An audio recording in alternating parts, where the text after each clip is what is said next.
მოკლედ, ვაგრძელებთ მეგობრებო ნობელ სპორტის წამლის განხილვას.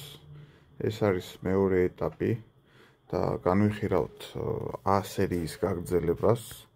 ამ შემთხვევაში ჩვენს წინაშე წარმოდგენილი არის ნობელ სპორტის AS სერია, ესეთი დასახელებით და შედის A სერიის კატეგორიაში ეს წამალიც. ჩვენ ვიცით, რომ გავმეორდები კიდევ ერთხელ, რომ 7 სახეობა შედის A სერიაში და ამ ვიდეოში გაგაცნობთ დამატებით 4 სახეობას ან 5 სახეობას კიდე. ორი სახეობა უკვე წინა ვიდეოში გავეცანით. ამ შემთხვევაში აქ უკვე ქართული თარგმანით, ვისაც ენის ბარიერი აქვს, ქართული ენის თარგმანი გვაქვს აგერ ცხელზე და შეგვიძლია წავიკითხოთ ქართულად რაც წერია, ბევრი მონაცემებია ჩამოწერილი, მაგრამ ჩვენთვის მნიშვნელოვანს წავიკითხავ მე ამ შემთხვევაში. სხვა დანარჩენს თქვენ თვითონ შეგიძლიათ დააკვირდეთ. მოკლედ, AS სერია არის 688 კაფსულაზე, ან მწვანე კაფსულა უნდა ვიხმაროთ, ესე უწერია. 12 კალიბრზეა ისევე ეს წამალი გათვლილი, 688 კაფსულა, მწვანე კაფსულა და 1.35 უნდა მივცეთ 28 გრამს. ესეთი არის ამისი მოცემულობა. აი ახლა დააკვირდით ამ დანარჩენ სერიებს, რასაც ამ მეორე ეტაპზე გაგაცნობთ, როგორ გავს ყველა წამალი ერთმანეთს, რაც ვიდეოს დასაწყისში პირველ ნაწილში აღვნიშნე, რომ თუ არ იცი კონკრეტული მარკა და მოდელი წამლისა, ესე ვიზუალურად ძალიან ძნელია განარჩიო. აი 7 A სერიის 7 სახეობიდან 2 სახეობა წითელი, დანარჩენი სულ ერთნაირი ფორმებით და ერთნაირი ფერით არის 5 წამალი წარმოდგენილი და უბრალოდ შეუძლებელია თუ წარმოებისგან არ გვაქვს მითითება რომელი რა არის, ვიზუალურად ეს გავარჩიოთ რამენაირად. სიმკვრივეც, ფირფიტების ზომაც, ყველაფერი უწერია ერთი და იგივე. კიდე ერთხელ მეორდები 12 კალიბრზე 28 გრამზე მწვანე კაფსულა 1.35 AS სერიის წამალი იძლევა კარგ შედეგს, ასე არის მწარმოებლისგან, მაგრამ ეს არის საშუალო მოცემულობა, ჩვენ თოფებს ისევ ჩვენ უნდა მოვარქოთ ეს ყველაფერი ბატონო ჩემო. ჩვენს წინაშე არის უცხოენოვანი AS სერიის წამლის განმარტება. შეიძლება ვინმეს უცხო ენაზე აინტერესებდეს ეს კონკრეტული მოცემულობა და შესაბამისად დაურთავთ ამ კატალოგსაც, რომ ვინმე უცხო ენის სურვილმა წაიკითხოს. აქ კი უკვე გამოგიჩნდა ქართულად გადათარგმნილი და უყურეთ რაშია საქმე და რა საინტერესო ასე რომ ვთქვათ ინფორმაცია გვაქვს აქ. ესე იგი, AS სერიის წამალი 12 კალიბრი 70 მმ-იან ვაზნაში 688 კაფსულა, ანუ მწვანე კაფსულა 1.48 წამლის დოზა შეგვიძლია 24 გრამზე რომ დავტენოთ. ვიმეორებ, არის 12 კალიბრი მითითებული, არსად არ ჩანს არც 16, არც 20 და ასე შემდეგ. არის კონკრეტულად 12 კალიბრისთვის. ვარსკვლავური დახურვა აქვს, რა თქმა უნდა, პიჟ-კონტეინერზე დატენვა უწერია და აი ამ გრამაჟს, ანუ AS სერია ძირითად კატალოგში გვქონდა 28 გრამზე მოცემული ჩვენ ეს წამალი, მაგრამ განმარტებაში გვიწერია, რომ როგორც შეგვიძლია 28 გრამზე ხმარება, ისე გვიწერია 24 გრამზე ხმარებაც. და პირველი ზედაგრაფაში გვიწერია 24 გრამზე კიდე ერთხელ ვიმეორებ 1.48 წამლის დოზა, ანუ გრამი და 48 მილიგრამი 24 გრამზე. შემდეგ ვაკეთებთ პლასმასის პიჟ-კონტეინერს, ვაკეთებთ ვარსკვლავურ დახურვას და ამ დოზებით შესრულებული ვაზნა საშუალოდ იძლევა 415 მეტრ წამს სიჩქარეს და 550 ატმოსფერო აქვს წნევა. ბარი ესე დავარქვათ, ან ატმოსფეროთი ვისაუბროთ. 550 ატმოსფერულ წნევას ანვითარებს ლულაში ეს კონკრეტული წამალი. მე უყურეთ ქვევით რა საინტერესოდ წერია მეორე გრაფაში 12 კალიბრი ისევ 70 მმ-იანი მასრა და რას მივაქციოთ ყურადღება უყურე რა არის აქ ყველაზე მნიშვნელოვანი და საინტერესო ახლა. ზევით 24 გრამზე ჩვენ გვიწერია წამლის დოზა, იგივე წამლის დოზა 24 გრამზე გვიწერია 1.48. ეხლა ბევრი ადამიანი თვლის ლოგიკურად, რომ მე თუ გავზრდი საფანტის წონას, შესაბამისად უნდა მოუმატო წამლის წონაც, იმიტომ რომ მივიღოთ შესაბამისი სიჩქარე და ამის ხარჯზე, სრულუყოთ ვაზნა. მაგრამ ესე არ არის ზოგიერთი წამლების შემთხვევაში და ეგ ზოგიერთი წამლის სახეობას ამ შემთხვევაში წარმოადგენს AS სერია. გვიწერია ყველაფერი გვაქვს იგივე წამალთან მისული, 12 კალიბრი 70 მმ-იანი მასრა, მწვანე კაფსულა და 28 გრამზე ვაძლევთ 1.35 მილიგრამ წამალს, როდესაც 24 გრამზე ვაძლევთ 1.48 მილიგრამს. გრამსა და 48 მილიგრამს. აქედან გამომდინარე, რისი თქმა მინდა, იგივე უწერია ბიჭკონტეინერი პლასმასის ვარსკვლავური დახურვა და ამ შემთხვევაში 28 გრამზე ეს წამალი გვაძლევს 375 მეტრწამს სიჩქარის, მაგრამ ატმოსფერული წნევა ადის 600 ატმოსფეროზე. მიხვდით, წამლის დოზა უფრო ნაკლებია, მაგრამ ჭურვის წონამ როგორც კი მოიმატა ვაზნაში, ეს შესაბამისად ნიშნავს, რომ ზეწოლა ეგრეთ წოდებული, პროპკის პრინციპი უფრო მეტი აქვს, შეყოვნება უფრო დიდხანს ხდება ერთ ადგილას ჭურვისა და ამის ხარჯზე ლულაში მატულობს წნევა.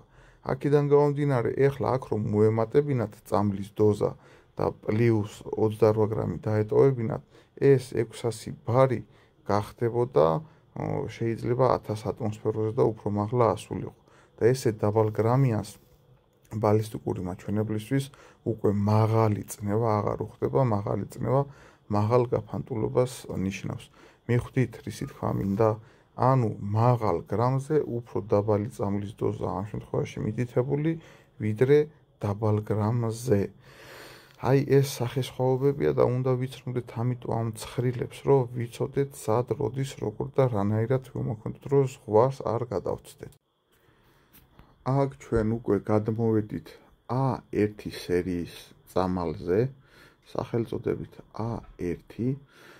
მსგავსებას ისევ და ისევ გთხოვთ დააკვირდეთ წამლის ტიპაჟებისას, აი ნუმერაციებით როგორ განსხვავდებიან ერთმანეთისგან, როგორ სხვადასხვა წონის საფანტებზე იხმარება, მაგრამ რამდენად მსგავსია ეს წამლები ერთმანეთისა ვიზუალურად. რადგან ასე რომ ვთქვათ, ძმური სიყვარულით ვიტყვი ამას, რომ არ გამოგვივიდეს სხვის იჭკუაზე დარიგება ბრიყულად, როდესაც ჩააგდებენ უბრალოდ ფოტოსურათს ხოლმე საერთო საიტზე და იქედან უნდა მიხვდე შენ რა მარკის წამალია და უნდა უთხრა ზუსტი დოზები. ეს არის ცალსახა დანაშაული და მაინც ვარაუდის დონეზე გამოგვივა ნათქვამი ესა თუ ის წამალი არის თუ არ არის. აქედან გამომდინარე, ამას გაუწიეთ ყოველთვის ყურადღება აუცილებლად. ეხლა კი თავად ამ წამლის თვისებებზე ვისაუბროთ. აგერ გამოგვივიდა ქართულად ნათარგმნი კატალოგი და აქ გვაქვს ესეთი ინფორმაცია. A1 ნობელ სპორტი. კაფსულით 688, მწვანე კაფსულაზე შეგვიძლია 32 გრამზე ვიხმაროთ ეს კაფსულა, მაგრამ 34 გრამზე უკვე გვთხოვენ, რომ ვიხმაროთ 686 ნომრის კაფსულა, რომელიც არის წითელგულა კაფსულა. ანუ გამოდის, რომ ამ წამალს დაშვება აქვს ამ შემთხვევაში ძირითად კატალოგზე, რასაც გვიჩვენებენ 12 კალიბრში 2 ძირითად გრამაჟზე. ეს არის 32 გრამი, რომელიც უნდა დავტენოთ მწვანეგულა კაფსულათი და ეს არის 34 გრამი, რომელიც უნდა დავტენოთ წითელგულა კაფსულათი. შემდეგ აქ ჩვენ დამატებით გვაქვს ინფორმაცია მითითებული, რომ ეს წამალი შეგვიძლია ჩვენ გამოვიყენოთ როგორც 16 კალიბრზე, ისეთნაირად შეგვიძლია გამოვიყენოთ 20 კალიბრზე. შესაბამისად, 12 კალიბრზე 32 გრამისთვის შესაფერისი წამლის დოზად არის მითითებული 1,65 გრამი. ხო და 34 გრამზე კი გვაქვს მითითებული 1,75 გრამი წამლის დოზა.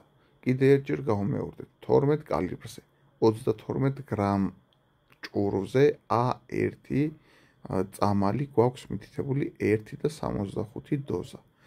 34 გრამზე გვაქვს მითითებული 1,75 დოზა. ნუ ამ გრამებს და მილიგრამებს აღარ გავიმეორებ, რომ არ დავიბნათ ხოლმე საუბრის დროს. შემდეგ 16 კალიბრზე გვაქვს მითითებული 28 გრამზე 1,40 დოზა.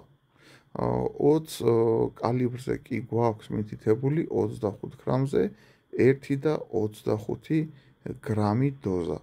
მე მგონი გარკვევით წერია ყველაფერი, არაფერი ზედმეტი კითხვა აქ არ ისმის. ეს არის მათ მიერ მიღწეული კონკრეტულ დროს, კონკრეტული თოფიდან, კონკრეტულ გაბრუღლობაზე, კონკრეტული კომპონენტების შეთავსებითობით. აქ ჩვენ ახლა თუ რამე ერთ კონკრეტულ კომპონენტსაც შევცვლით, კი წარმოებელი ესე გვასწავლის, რომ შეიძლება ეს მოცემულობა შეიცვალოს. ეს არის ოპტიმალური დოზა, რაზეც საუკეთესო შედეგი დაადებინა იმ ადამიანებმა ამ ტყვია-წამალს, ასე რომ ვთქვათ რა. ხო და ამიტომ ჩვენ ისევ თვითტენვის დროს ჩვენი თოფისთვის სასურველ ოქროს შუალედს ჩვენვე უნდა მივაგნოთ, მაგრამ ვიმეორებ, არა გადამეტებული წამლის დოზით. ჯობია დოზები ვიხმაროთ ქვევით, ვიდრე უტოპიურად გადავცეთ ზევით. ზევით გადაცთომა 0,5 მილიგრამით შეიძლება გააკეთო ადამიანმა მაქსიმუმ, არა 0,5 მილიგრამით კი არა, ბოდის ვიხდი, 0,05 მილიგრამით შეიძლება მოუმატო წამლის დოზას, მაგრამ არა ამაზე მეტი. ჩემი თხოვნა და რეკომენდაცია იქნება ესეთი, ბატონო ჩემო. თუმცა პრაქტიკა უკეთესად აჩვენებს ყველაფერს მაინც.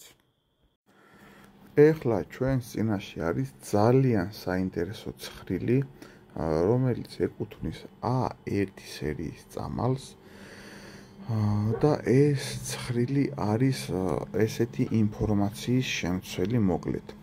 ესე იგი, ისევ მეორდებით, მაგრამ აი ცხრილთან ერთად როცა საუბრობ, თვალსაჩინოებისთვის შენც გიმარტივდება მთქმელსაც და ვისაც გინდა რომ გააგებინო, იმისთვისაც უფრო მარტივია. ესე იგი, კალიბრი 12, 70 მმ-იანი მასრა, ისევ მწვანეგულა კაფსულა 1,65 დოზით 32 გრამზე. და გვიწერია, როდესაც ვხმარობთ პლასმასის შუასადებს, პიჟ კონტეინერს, ან უბრალოდ შუასადებს, ეგრეთ წოდებულ ბიორს. მაშინ გამოიყენება ეს კომბინაცია წამლის დოზით 32 გრამზე. ვარსკვლავური დახურვა უნდა გქონდეს და ამ შემთხვევაში ეს ტყვია იძლევა 405 მეტრ წამ სიჩქარეს. ატმოსფერული წნევა ლულაში კი ადის 660 ბარზე. ზოგადად ნობელ სპორტსა და მაქსამ CSB-ს წამლებს შორის, როდესაც არჩევანი დგება ხოლმე, მაგ სამ CSB1-ს ერთმნიშვნელოვნად დაუპირობოთ, იმიტომ ვაყენებ ხოლმე მე უპირატესობაში, ჩემს პირად მოხმარებაში, რომ ეს ატმოსფერული წნევები აქვს გაცილებით უფრო დაბალი და უფრო დაბალანსებულ წამლად მიმაჩნია. თუმცა მეორეს მხრივ Nobel Sports აქვს ის უპირატესობა ამ თავისი მაღალი წნევებიდან გამომდინარე, რომ ნახევარ ავტომატური თოფების შემთხვევაში, როდესაც Nobel Sport-ით და TN ვაზნებს ხმარობ, ძალიან იშვიათია ინერციული იქნება ეს თუ გაზმტენი იქნება, დაბალი გრამი იქნება თუ მაღალი გრამი იქნება, რომ თოფს კონდეს გაჭედვები. მაგსამ CSB1-ის შემთხვევაში კი შეიძლება ეს ნიუანსები გქონდეს, მაგრამ როდესაც ხმარობ მექანიკურ თოფს, აი მექანიკურ თოფზე ჩემთვის მაგსამ CSB1 უფრო კომფორტულია. ეს არის ჩემი პირადი დამოკიდებულება წამლისადმი, დამოხმარებისადმი და არავის არ ვახრო თავს და ეს არ არის დოგმა. ეს არის ჩემი კერძო აზრი. ეხლა გავაგრძელოთ აქ ჩვენ მიმდინარეობა. შემდეგ გვიწერია ისევ 12 კალიბრის 70 მმ-იანი მასრა, ისევ მწვანეგულა კაფსულა და წამლის დოზა გვიწერია 1.72 32 გრამზე. ოღონდ როდესაც ვიყენებთ შუა სადებად თექას და ბოჭკოვან მასალებს, ანუ ეგრეთ წოდებულ კარდონების და მსგავსი დიანას პიჟის დადებას და მსგავს რაღაცებს, როდესაც ვახდენთ ხოლმე და ანუ კონტეინერს ან პიჟ კონტეინერს, როდესაც არ ხმარობთ. ანუ მარტივად რო ვთქვა, თექაზე როცა იტენება, წამლის დოზა გაზრდილი გვაქვს 1.65-დან 1.72-მდე. აი ესეთი საინტერესო სპეციფიკები ახლავს წამლებს კომპონენტებთან მიმართებაში. ისევ ვარსკვლავური დახურვა უნდა გქონდეს და ამ წამლის დოზაზე ჩვენ მივიღებთ 390 მეტრ წამს და სიჩქარეს და ლულაში გვექნება 650 ატმოსფერული წნევა. შემდეგ კიდე უფრო საინტერესო მონაცემები წერია, ისევ 12 კალიბრი, ისევ 70 მმ-იანი ვაზნა, ისევ მწვანეგულა კაფსულა და წამლის დოზა გვიწერია 1.75 34 გრამზე. უკვე 2 გრამით კიდე გაზრდილია წამლის ისა ჭურვის წონა. და აუცილებლად უნდა ვიხმაროთ პიჟ კონტეინერი, პლასმასის პიჟ კონტეინერი, ისევ ვარსკვლავური დახურვა და ამ წამლის დოზაზე ამ კაფსულის შეფარდებითობით ჩვენ მივიღებთ 395 მეტრ წამს სიჩქარეს ჭურვისას და ლულაში გვექნება უკვე კიდე უფრო მაღალი ატმოსფერული წნევა, ეს არის 720 ბარი. შემდეგ კიდევ 12 კალიბრი ისევ 70 მმ ესა მასრა, ისევ მწვანეგულა კაფსულა, ისევ 1.75 წამალი გვიწერია 34 გრამზე და ანუ თექითაც როცა დავტენით, ანუ თავიდან ხო იყო ჯერ პიჟ კონტეინერი, მერე თექა, მერე ისევ პიჟ კონტეინერი წამოვიდა, ანუ პლასმასის ობტურატორი წამოვიდა და ეხლა ისევ თექაზე, ანუ 34 გრამის შემთხვევაში პლასმასის შუა სადებზეც და თექის შუა სადებზეც ერთი და იგივე წამლის დოზა და ერთი და იგივე ნუმერაცია გვაქვს ყველაფერში მითითებული. და უყურეთ ამ შემთხვევაში თექაზე 34 გრამზე უფრო მაღალ სიჩქარეს აჩვენებს, 408 მეტრ წამს აჩვენებს და ატმოსფერული წნევა ლულაში ისევ იგივე ნარჩუნდება.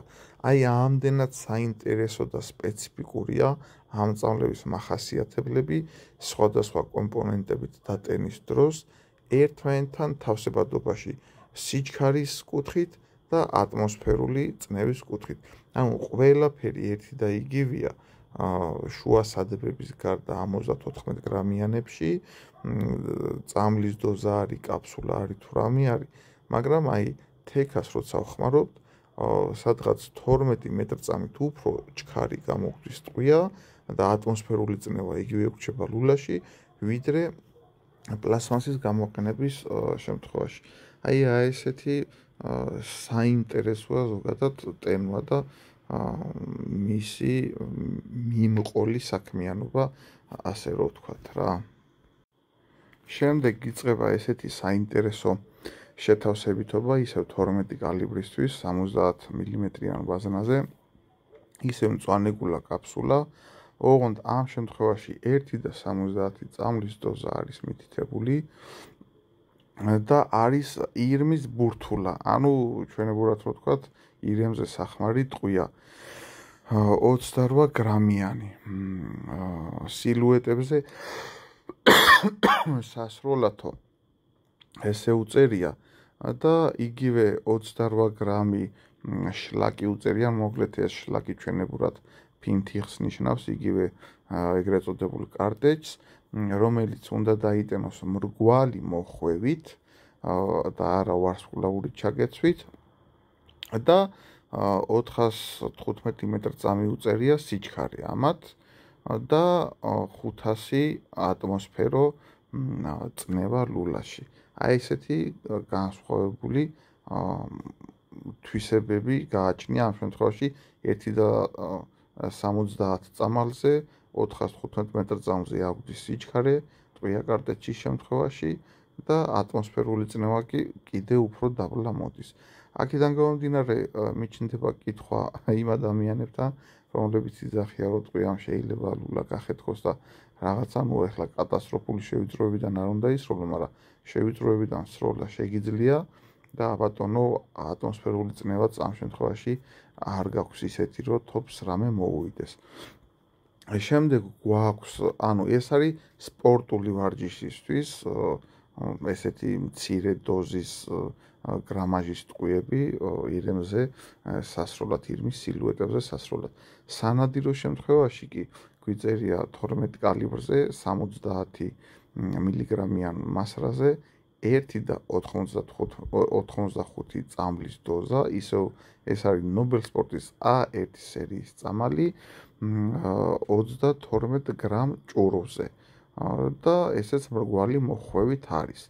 ამ შემთხვევაში უკვე ტყვის სიჩქარე არის 440 მეტრწამზე და ატმოსფერული წნევა აღწევს 580 ატმოსფეროს ლულაში. ძალიან საინტერესოა, ხო?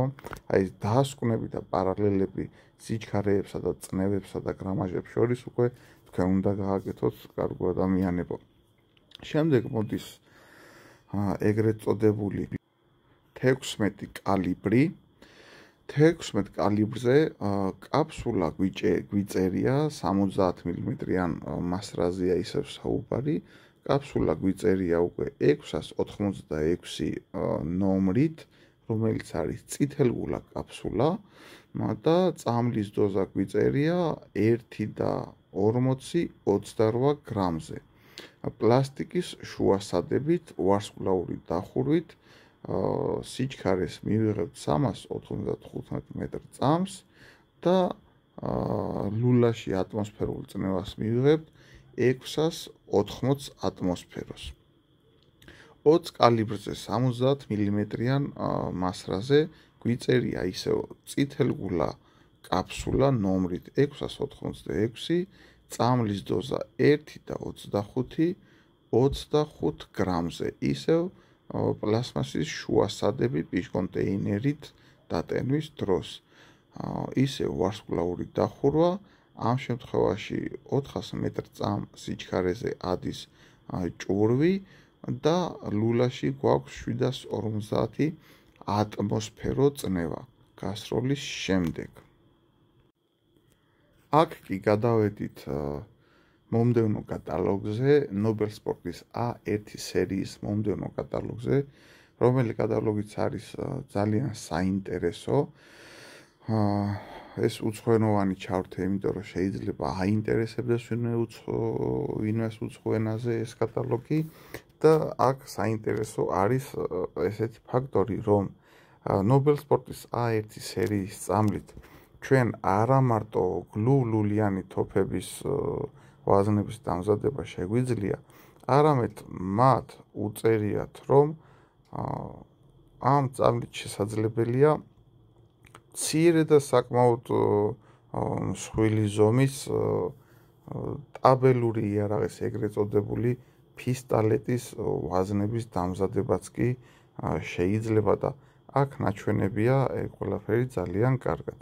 აი ახლა გადავედით აგერ ქართულ ცხრილზე და ანუ ეს ცხრილი ძალიან გრძელია ქვემოთ და ერთი რაღაც კონკრეტული მონაკვეთი გამოაჩინე ცნობისთვის, რომ ამ წამლით შეიძლება ფისტალეტის ტყვიების დატენვაც კი და პირდაპირ აგერ მწარმოებლისგან მითითებული აქვს ეს ყველაფერი 9-19 ზომის ტყვიებით და ასე შემდეგ მოკლედ რა. აგერა ეს ყველაფერი და შეგიძლიათ თქვენ თვითონ დარწმუნდეთ და გადახედოთ წარმოებლის გვერდიდან აღებული კატალოგია ეს. ეხლა ვფიქრობ, რომ საკმაოდ ვრცელი და მოცულობითი გამოვიდა ეს ვიდეო და ამ ორი წამლის გარჩევაზე შევჩერდები, თავიდან კი ვთქვი, რომ 4-ს განვიხილავ მეთქი, მაგრამ ძალიან შორს წაგვივა საუბარი, რადგან ქვე პუნქტები და ცხრილები ქონდა ამ წამლებს, რადგან რამდენიმე გრამაჟზე შეგვეძლო ერთი და იგივე წამლის ხმარება და რო არ დაგაბნიოთ და ძალიან რო არ ავიხლართოთ გონებრივად, მოდი აქ დავამთავროთ ეს ვიდეო და მომდევნო ვიდეოში ვისაუბროთ მომდევნო წამლის ტიპებზე და ხასიათებზე.